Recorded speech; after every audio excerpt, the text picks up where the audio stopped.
The third theme is from isolated innovation to systemic capability.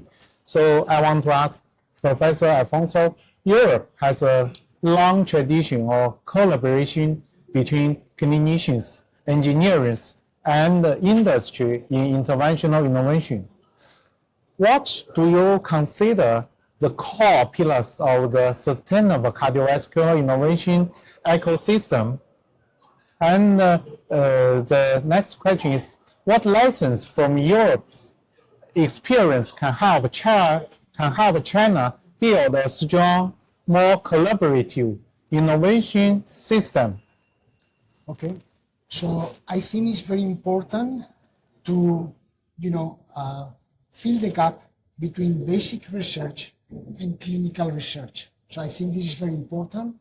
And so it is very important to stimulate clinicians that see real patients every day to do research and to understand basic research. So I think that this collaboration between basic, translational, and clinical research is each time more important.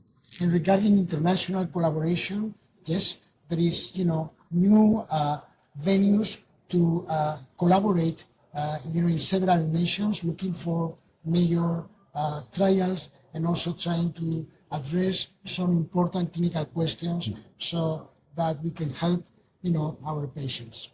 I want to know, what is the power to push the innovation forward in Europe? Money or other things? Well, I think research is coming from a necessity. So every time we fail with a patient because our procedure is not successful and there is a complication, or because we perform a procedure which is not lasting enough so the patient is back again with the disease, it's like a failure. So as clinicians, taking care of patients, trying to fight that and trying to learn how to avoid these complications or these failures is very important. So this is just from an academic point of view. In addition to that, for real innovation, you need to have expertise and you have also to have money to answer questions. So money, there is like two main issues here.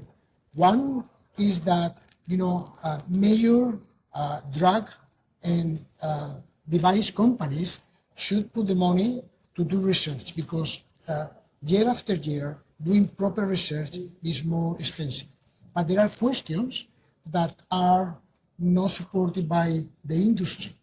And the international societies, the Chinese Society of Cardiology, the Spanish Society of Cardiology, the European Society of Cardiology should identify major gaps in knowledge that perhaps are not of major interest for the industry or device companies, but are important for patient care.